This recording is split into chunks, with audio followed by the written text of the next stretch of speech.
श्री जगन्नाथ संस्कृति प्रचार संस्थान वीर श्री गजपति गौड़ेश्वर नवकोटि कर्णाटक कलवर्गेश्वर अभिराय भूत भैरव दुस्सह दुस्शासन अनिकरणे राउतराय अतुल बल पराक्रम संग्राम सहस्रबाहु क्षत्रिय कुल धूमकेतु श्री श्री गजपति श्री श्री क्षेत्रपति विराधि वीरवर प्रबल प्रतापी श्री श्री कपिलेन्द्र देवंकर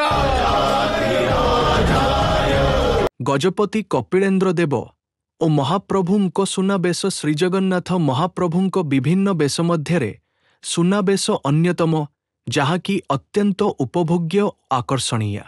महाप्रभुंक सकल बेशरे माधुर्य लावण्य प्रकटित हेउथिबा स्थले केवल सुनाबेशरे ऐश्वर्य प्राबल्य परिस्फुट होइथाए।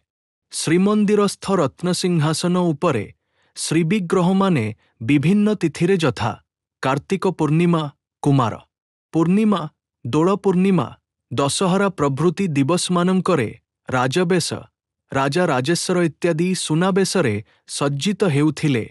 हे श्रीगुंडीचा रथयात्रार अंतिम पर्याୟରେ अर्थात आषाढ़ शुक्ल एकादशी दिन सिंहद्रଠାରେ दंडायमान थिबा त्रिरथ उपरे आकर्षणीय सुनाबेश होई लक्ष लक्ष भक्तंक सम्मुखरे दर्शन देइथांती। एही सुनाबेश प्रचलनर इतिहास संपर्करे जणाजाए जे ओडिया जातिर परमाराध्य श्रीजगन्नाथंकु राष्ट्र देवता रूपे स्वीकार करी ए राज्यर राजा महाराजा माने श्याम राउत बा आदेश बाहक रूपे महाप्रभुंक सेवा निर्वाह करिथिबा प्रमाण शिलालेखरू मिलुअछि।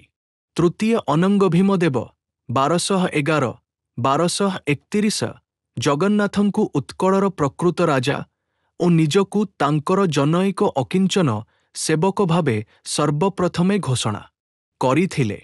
परे तांको पुत्र भावे लांगुला नरसिंह देव 1231-1266 मध्य निजकु पुरुषोत्तम पुत्र भावे अभिहित करिथिले। भानुदेव तृतीय 1308-1328 जगन्नाथंकु राजाधिराज रूपे स्वीकार करी महाप्रभुंक नामरे अंक गणना आरंभ करिथिले। सूर्यवंशी राजा कपिलेन्द्र देव 1435-1466 जगन्नाथंकु जातीय देवता रूपे प्रचारित करी निजकु तांकर सेवक भावे स्वीकार करिथिले। एपरिकी अनंगभीन देव और पुरुषोत्तम देव जगन्नाथंकु ओडिशार राजा रूपे मान्यता प्रदान पूर्वक उभय 2 वर्ष धरी अभिषेक होई नथिले। केतेक गवेषकंक मतरे रथ ठाकुरमानंक एही बेशर नाम बड़ बढाऊ बेश। बड़तढ़ाऊ बेश मतरे कपिलेन्द्र देव 1460 दक्षिण विजयरू फेरिबा बेले 16टी हाथी पिठिरे बोझेई सुना अलंकार आनिथिले। 28टी एहाकु महाप्रभुंकु समर्पण करिथिबा नेई जय विजय द्रस्थित शिलालेखरे सूचना रहिछि। अलंकार संपर्करे राजा बड़तघाऊंक परामर्श नेइथिले। रत्नवेदीरे महाप्रभुंक विभिन्न बेशकु सबु वर्गरे भक्त दर्शन करि पारुनाहांती, तेणु रथ उपरे सबु वर्गर दर्शन पाई महाप्रभुंक सुनाबेश करेइबाकु बड़तढ़ाऊ राजांकु विनती करिथिले।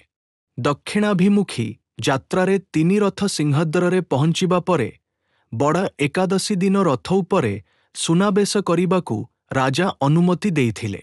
प्रतिवर्ष आषाढ़ शुक्र एकादशी दिन मध्याह्न धूप शेष हेबा परे रथ उपरे चतुर्धामूर्तिंकर सुनाबेश अनुष्ठित होइथाए। एही सुनाबेश सामग्री भंडार घरू पालिया मेकाप खुंटिया सेवक माजिस्ट्रेट पुलिस मंदिर अधिकारी तथा गारद कर्मचारी मानंक सहायतारे 3 रथ उपरकू आसीथाए।